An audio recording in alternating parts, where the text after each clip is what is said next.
Neil. Good morning and thank you very much for having me. Yes.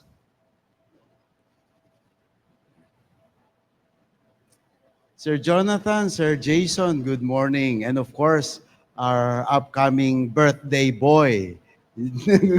May nag-react agad, Sir York. Already advance, I might not be here for your birthday on Wednesday, but already I greet you in behalf of your friend priest from the different, no?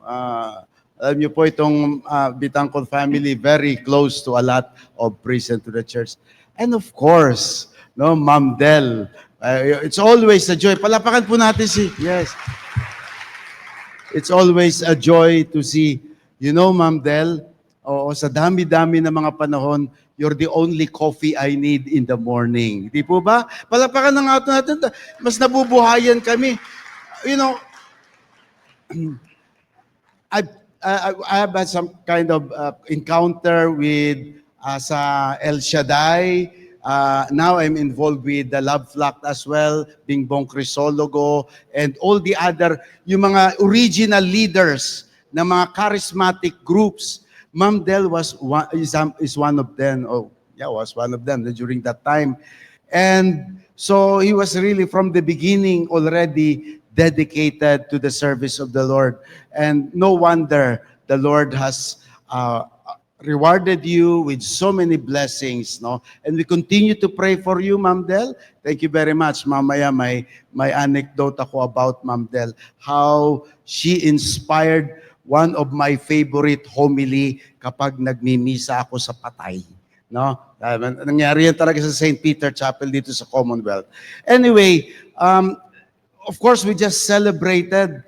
Oo nga, mukhang may hangover pa talaga tayo, no? Oo, first Monday after a long Holy Week. But thank God, nagkaroon kayo ng pagkakataon na maka-recharge. And so we're back for a regular programming, no? And during this Easter, of course, that started yesterday, Easter Sunday, actually nung Saturday vigil pa. And we celebrated the highest feast in the Christendom, and that is the resurrection of our Lord Jesus Christ. Alam niyo sa Tagalog, may dalawang Pasko tayong mga Kristiyano. Ang Pasko ng pagsilang, that's December 25, at Pasko ng pagkabuhay. Kaya lang, ang hirap sabihin kasi maligayang Pasko ng pagkabuhay. Kaya pag tinanong mo yung iba, anong Tagalog ng Happy Easter? Sasabihin lang nila, Happy Easter din. Dahil parang walang tumutugma na Tagalog, no, sa Happy Easter, kung hindi siguro maligayang Pasko ng pagkabuhay.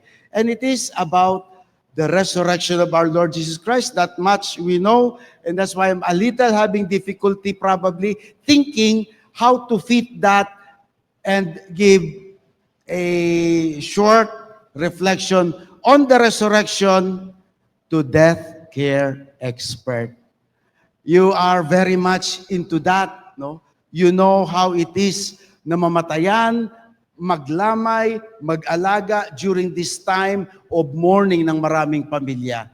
So very familiar kayo with death, but where do resurrection and new life comes in? Actually, I believe it's very important. How to take care, because death care, di ba? Care about death is because you have a deep belief and principles about life. Let's dive into all of those. You know,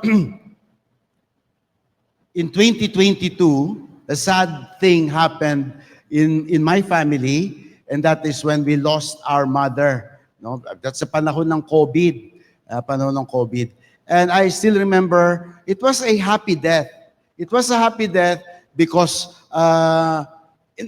pinauwi na inuwi na lang sa bahay. She died in our home in Mindoro, surrounded by her children. So we were all there. Just kind of waiting up to the last moment. Nabigay ko sa kanya bilang anak niyang pare, nabigay ko sa kanya lahat ng sacraments. And I think she's really very much prepared. No, just waiting for the moment. That moment came and we're a Chinese family, that came moment just before midnight. And for the Chinese, that is a good way to go, just before midnight. So, natutulog na nga kami, ibang mga kapatid kong babae lang ang nandun sa baba, na kami mga, ng kuya ko, natutulog na lang kami. Ginising na kami. No? When I came down, then my mother is actually gone. And the first care sa mother, ako, at saka yung kapatid kong madre, my other siblings could not hindi nila ma-atim to do it, no? Pero kami na bago pa dumating St. Peter, by the way, thank you to St. Peter because St. Peter provided the services for all of that, no? And so me and my sister, of course we are heartbroken with the loss of a mother, no? But the following morning, after all, nagmisa pa ako ng gabi niyan. The following morning, we noticed my kapatid na madre, really iyak siya ng iyak. Gumising siya ng iyak. Of course, we thought dahil siyempre nalulungkot siya. Sabi niya, huminahon ka na, you have to be strong as well, yung mga ganun. Pero sabi niya, alam mo, it's not so much the death that I'm crying for. She said, she had a vision in like a dream-like. Alam mo yung tulog pa pero pagising na, it's the in-between. And she said, I have a vision of Mama. Mama, sabi niya, she's maaliwalas, masaya, nakangiti. No words or anything sa mga ganyan. But nakita niya lang si Mama happy in that vision. And sabi niya, that's what she's crying about. It's a mix, paano mo ba yun? It's a mix of sadness but also of joy. Can you cry of joy when somebody just died? But I think it's the joy that she's okay. That she is okay. It was that cry of joy that salamat sa Diyos dahil may buhay pagkatapos ng pagkamatay. Yun ang ipagpapasalamat natin. Can you imagine if everything else ends sa chapel ninyo? Walang hope. But the Christian faith, and for the Christians among you, the faith is that may buhay after ng pagkapatay.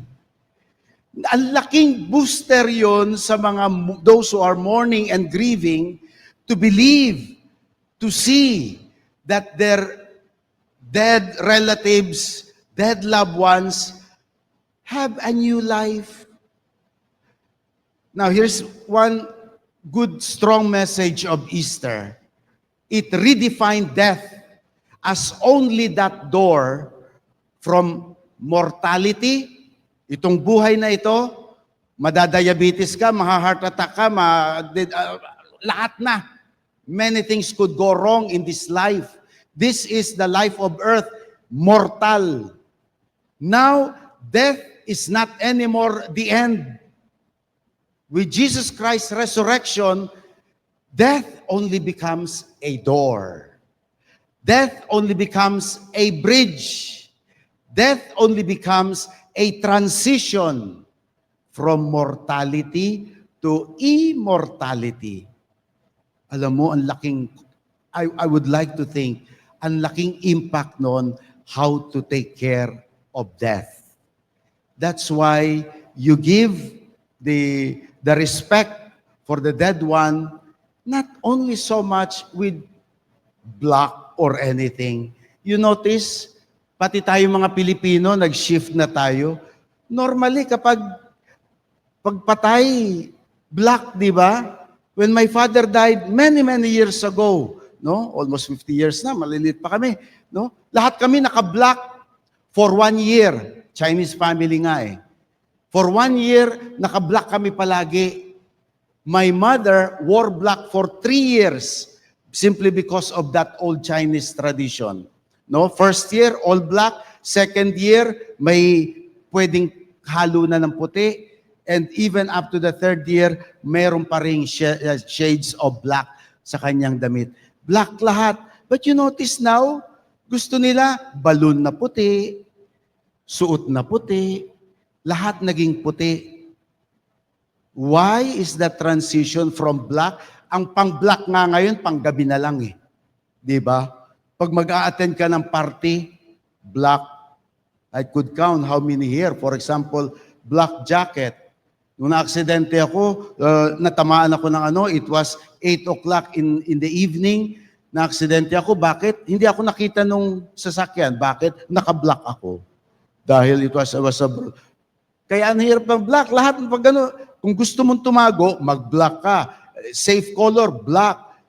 Kaya yung iba actually, now, among Chinese, they don't like wearing white because white becomes the color of death.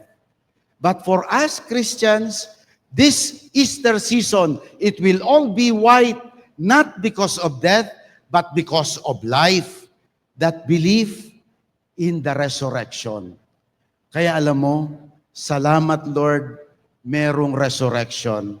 If not, this life we have been on earth would really be despair, a valley of death, where everything else ends in St. Peter Chapels, ika nga. Pero what you provide then in your line of business is to help that transition, both for the dead and for the family of the dead, to help them in that transition from despair, and very important, to hope. That theme of hope is very important also. I believe that Christian hope was born on Easter. When Jesus resurrected from the dead, that's the birth of hope. Dahil without that, Bible na rin na may sabi, then everything that we work for, everything that we struggled in life, everything that you sacrifice, everything that you go through, even your joys as well as your pains would amount to nothing. Tawag sa philosophy, fatalistic, fatalism. Fatalism meaning everything ends in defeat. Everything ends in nothingness. With Christian Easter attitude and hope, everything is going somewhere. I think that's very important to keep in mind. So, ito Ma'am Del, how Ma'am Del, I use this homily many times, sometimes even your own chapel. This really actually happened, Commonwealth. We have one member in the community whose first baby, you would remember that, yung first baby nila died. Only 6 days. You know? Kung paglabas na matay agad, maybe much easier eh. Pero yung inilagaan nila ng 6 days, member ng community, not with St. Peter, but the baby died. And of course, the family was very much heartbroken, especially the mother. First baby was taken away immediately. And we have the wake dyan sa Commonwealth. You have me also to say the Mass. Nauna ako doon, sumunod kayo nila Ma'am Del. And Ma'am Del, syempre, like Reina and Prinsesa, pagpasok ni Ma'am Del, you know what she said? That stunned all of us. Ma'am Del said, "The baby is alive." Of course, gusto namin magtinginan, no? Something like that. But Ma'am Del, when first we did not see it, when first we do not understand it, you understood it already. She was very much right to say that the baby is not dead. Only in our sight, only in body, only physically, yes, what you have in your chapels are dead people.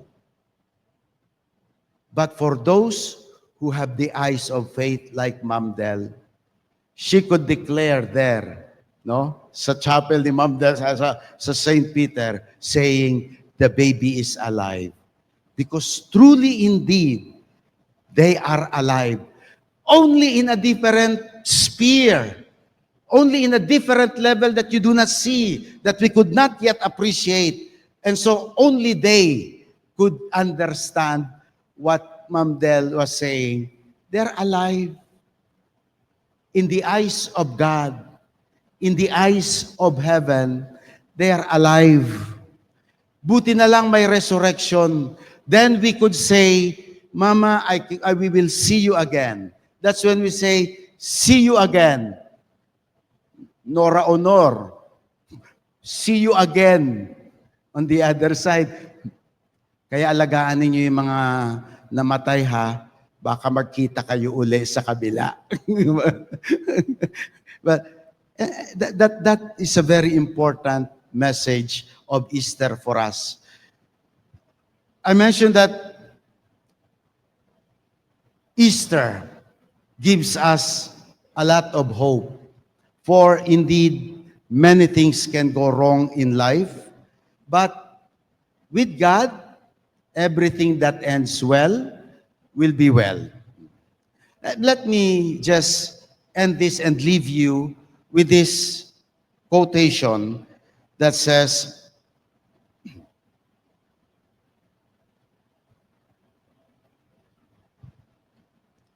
the first Easter taught us that life with God never ends. And if the Son of God dies because of God's love for us, then the first Easter teaches us that true love never dies. The life with God never ends. True love never dies. May we all be filled with the Easter hope and celebrate our life always with that positivity, looking for the promise of God. Amen. Thank you very much po.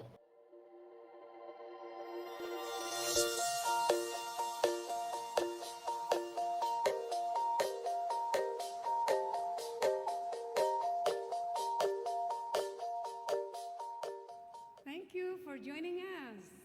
View our past broadcast on the St. Peter Community YouTube channel and St. Peter Community Facebook page.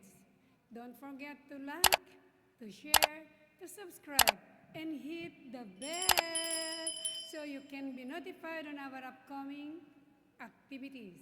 Maraming salamat po at laging tandaan, unahin